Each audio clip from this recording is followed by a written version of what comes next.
Hello friends, welcome to smile talk paramedical channel. Friends ನೋಡಿ, ಈಗಾಗಲೇ GNM ನರ್ಸಿಂಗ್ದು annual exam time table ಬರೋದು, 2ನೇ ಟೈಮ್ ಟೇಬಲ್ ಬರಬೇಕಾಗಿದೆ. ಓಕೆ, 12ನೇ ತಾರೀಕಿಂದ ಎಕ್ಸಾಮ್ ಅಂತ ಹೇಳಿದ್ದಾರೆ. ಇವತ್ತು ತಾರೀಕು 2.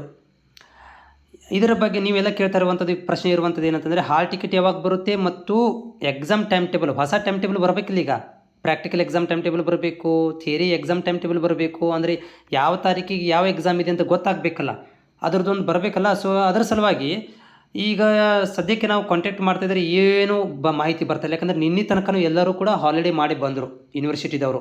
ಈಗ ಯೂನಿವರ್ಸಿಟಿದವರು ಡಿಸೈಡ್ ಮಾಡಬೇಕಾಗತ್ತಾ, ಅವರು ತಮ್ಮ ಸ್ಕೆಡ್ಯೂಲ್ ನೋಡಿಕೊಂಡು ಯಾವೆಲ್ಲ ಎಕ್ಸಾಮ್ ಸೆಂಟರ್ಗಳು ಖಾಲಿ ಇದ್ದಾವೆ ಅಂತ ನೋಡ್ಕೋಬೇಕು. ಅವುಗಳನ್ನು ನೋಡಿಕೊಂಡು ಆಮೇಲೆ ಮತ್ತೊಂದು ಹೊಸದಾಗಿ ಏನಾದರೂ ಎಕ್ಸಾಮ್ ಸೆಂಟರ್ಗಳನ್ನು ರಿಲೀಸ್ ಮಾಡ್ಬೋದು. ಹೇಳೋಕ್ಕಾಗೋದಿಲ್ಲ ರೀ.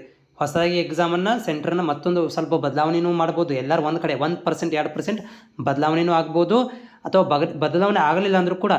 ಈಗ ನೋಡಿರಿ, ಈಗ 15ನೇ ತಾರೀಕಿಗೆ ಗೌರ್ಮೆಂಟ್ ರಜೆ ಇದೆ. 15 ತಾರೀಕಿಗೆ ಗೌರ್ಮೆಂಟ್ ರಜೆ ಇದೆ. ಸೊ ಹೀಗಾಗಿ ನಾನು ಹೇಳೋದೇನಂತಂದರೆ, ಏನು ಒಂದು ಈಗ ರಾಜೀವ್ ಗಾಂಧಿಯವರು ಟೈಮ್ ಟೇಬಲ್ ಬಿಡಬೇಕಾಗಿದೆ. ಸೊ ಅದರದ್ದು 5ನೇ ತಾರೀಕಿಗೆ ತನಕ ಕಾಯೋಣ. 5ನೇ ತಾರೀಕು ತನಕ, 5ನೇ ತಾರೀಕಿಗೆ 5 ಅಥವಾ 6ನೇ ತಾರೀಕಿಗೆ ಬಂದರೆ ಓಕೆ, ನಿಮ್ದು ಎಕ್ಸಾಮು 12ನೇ ತಾರೀಕಿಗೆ ಇದೆ ಅಂತ ಅರ್ಥ.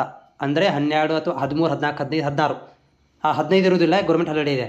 ಅದಕ್ಕೆ 12, 13, 14, 16, 17 ಆಗ್ಬೋದು. ಅಥವಾ 13, 14, 16, 17 ಆಗ್ಬೋದು. ಹೌದಾ? 4 ದಿನ 5 ದಿನ ಹಿಂಗಾದರೂ ಒಂದು ಸ್ಕೆಡ್ಯೂಲ್ ಮಾಡ್ಕೋಬೋದು. ಇಲ್ಲಪ್ಪ ಅಂದ್ರೆ ಸ್ವಲ್ಪ ಪೋಸ್ಟ್ಪೋನ್ ಮಾಡ್ಬೋದು, 1 ದಿನ ಹೆಚ್ಚು ಕಡಿಮೆ ಮಾಡ್ಬೋದು.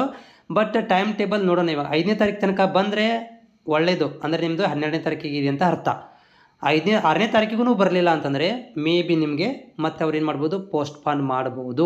ಅಂದರೆ 16, 17, 18, 19 ಕೂಡ ಮಾಡ್ಬೋದು. ಅದು ಮತ್ತು ಸೆಕೆಂಡ್ ಸಂಡೇ ಗಿಂಡೆ ಇದ್ದರೆ ಮತ್ತೆ ತೊಂದರೆ ಆಗುತ್ತೆ. ಸೊ 5ನೇ ತಾರೀಕು ತನಕ ಕಾಯೋಣ. 5ನೇ ತಾರೀಕು ತನಕ ಏನು ಗೊತ್ತಾಗೋದಿಲ್ಲ. ಸೊ 5ನೇ ತಾರೀಕಿಗೆ ಏನಾದ್ರು ಒಂದು ಮಾಹಿತಿ ಬಂದೇ ಬರುತ್ತೆ ಹೊರಬಿದ್ದು. 5ನೇ ತಾರೀಕು ತನಕ ಕಾಯಿರಿ. ಅದರ ಒಳಗಡೆ ಬಂದರೂ ಬರ್ಬೋದು, ಹೇಳೋಕ್ಕಾಗೋದಿಲ್ಲ. ಯಾಕಂದರೆ ಅದರ ಒಳಗಡೆ ಏನಾರು ಈಗ ನಾಳೆಗೆ ಒಂದು ದಿನ ಇದೆ, ಸ್ಯಾಟರ್ಡೆ, ಸಂಡೇ ರಜೆ, ಮತ್ತು ಸೋಮವಾರ ಮಂಗಳವಾರ, ಎರಡರಲ್ಲಿ ಏನಾದ್ರು ಒಂದು ದಿನ ಬಂದೇ ಬರುತ್ತೆ.